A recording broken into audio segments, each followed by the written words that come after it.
So we got tech, philosophy, magic, feminism, agony. Hi, I'm Renee, and welcome to my channel.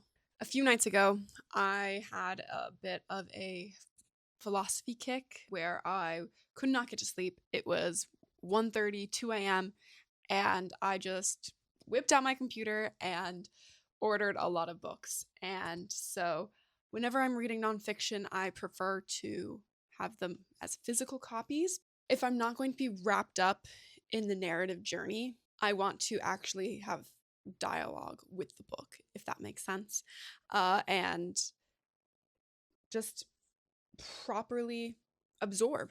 A big part of that involves annotating the books. So I have a big physical book haul for you today. The first book that I want to share with you today is called Eve: How the Female Body Drove 200 Million Years of Human Evolution. I remember I first saw this book in a London bookstore and was really interested. I read a couple pages and thought, oh, I should actually buy this book. But as you can see, this is the thickest of the books I've gotten, and that just wasn't very feasible when I was living out of a suitcase for several months. For those of you that know me personally, or professionally, you know that I've been doing a lot more work around gender and tech. Yeah, I think this book will just pair really well with the type of work that I'm doing. And that leads to the second book I got, which is called Glitch Feminism. It's a book that explores cyberfeminism and the divide between the digital and real world. Given I've been doing so much work in gender and tech, and those have been the questions that I've been really curious about, I think that actually properly reading up about cyberfeminism. Oh, ow. Hi, boy. Ah. Anyway, do you want to say hi?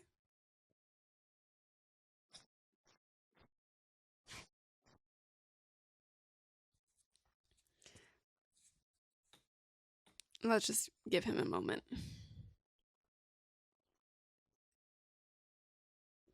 Yeah.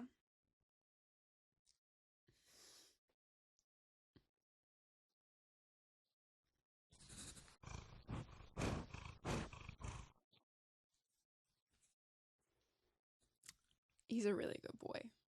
Okay, so I'm going to have to move the baby because unfortunately I am in the middle of recording. So hopefully he understands. Yeah, because I've been doing so much stuff in tech and gender, specifically looking at women in tech, I think properly reading up about cyberfeminism. A lot of what I've previously consumed have been articles online and conversations I've had with female founders, engineers, coders, etc. And so an actual book I'm really excited to read. Yeah.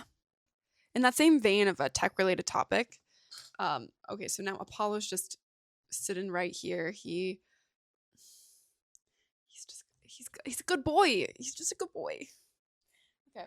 Anyway, I also got The Phoenix Project by Jean Kim, Kevin Behr, and George Spafford. This is actually a novel. So it's a novel around the complexities of IT. It's almost a how-to novel from what I've read. So I thought that it would be a really good addition to the work that I'm currently doing to understand more on how things operate. And having it in narrative form helps. As someone who is not super technical, getting that more palatable introduction to how, to IT, essentially, I think will be helpful.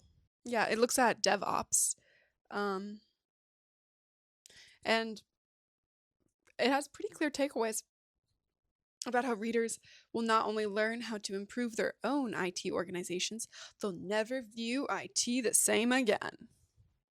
So I'm looking forward to it. And so that is one of the the tech books. So with Glitch Feminism, yes, it's very clearly around cyber feminism, but I mentioned having some of that dialogue between the digital and real world. And I think that that continues in a lot of the other books that I've chosen as well. So one of them is The Spell of the Sensuous. Sensuous. I'm having a hard time with that word. So The Spell of the Sensuous.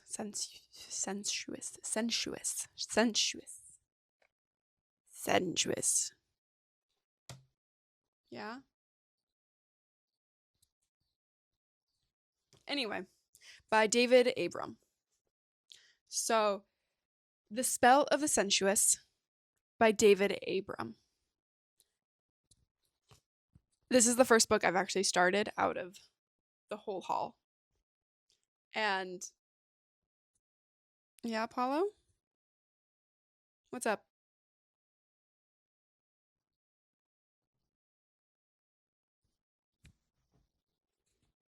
Okay. Okay, so The Spell of the Sensuous by David Abram. This book I've actually started, and it is so cool. So cool. So it follows a sleight of hand magician. So David Abram, so this is also nonfiction, and it's ecological philosophy. And what's cool is he's a professional sleight of hand magician that goes to Indonesia, Nepal, and speaks with other magicians and shamans, and really looking at the full engagement with the world and exploring our perception.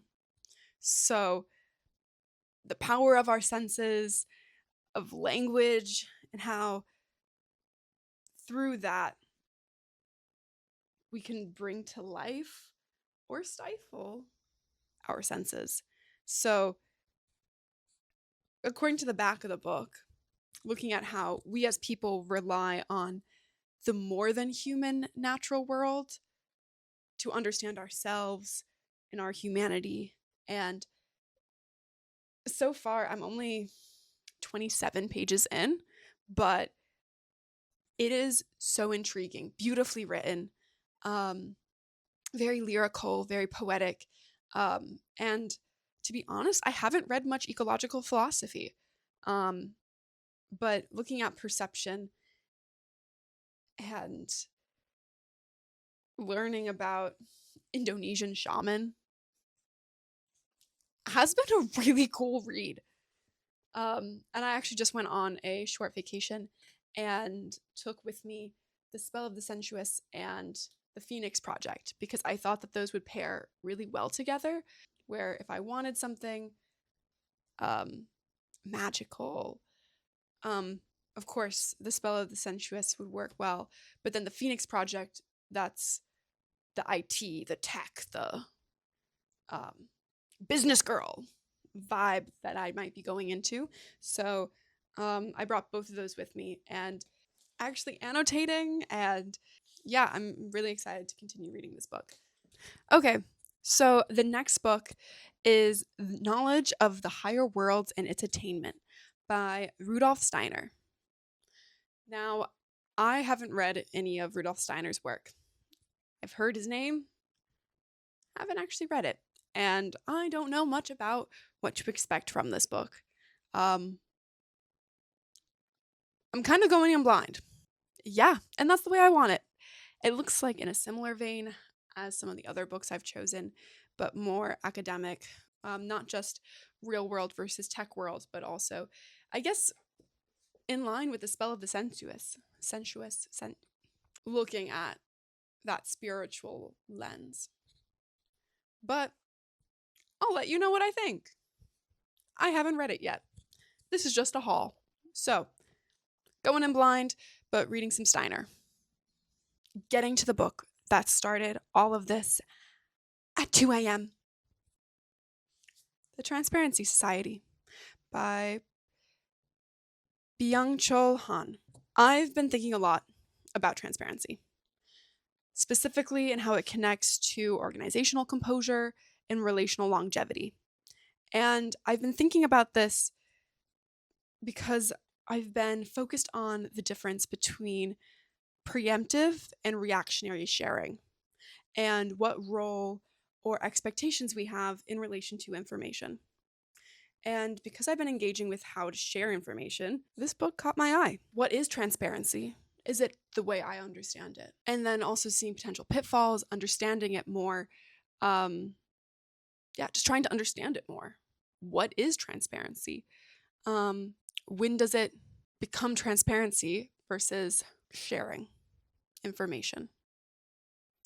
Now, where I fall on that right now before properly reading the book is I think that transparency is proactive versus a more reactive approach. So you're sharing information before it becomes a problem or before that information is fully necessary. But I don't know, I'll have to read the book.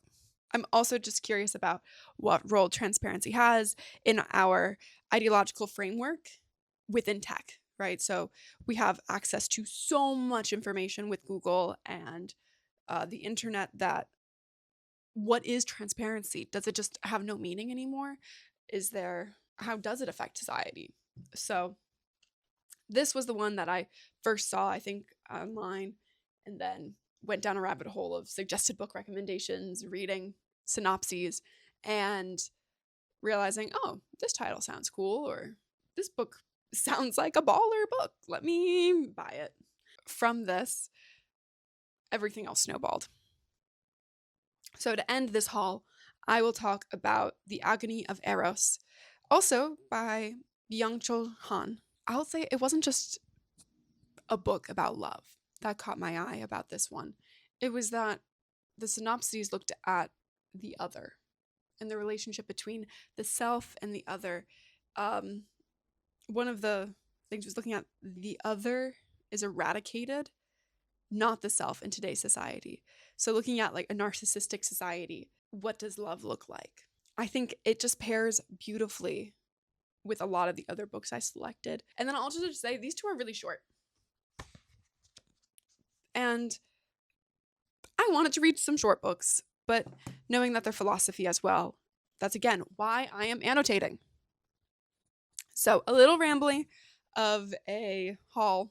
Let me know which books you really want to hear my opinions on.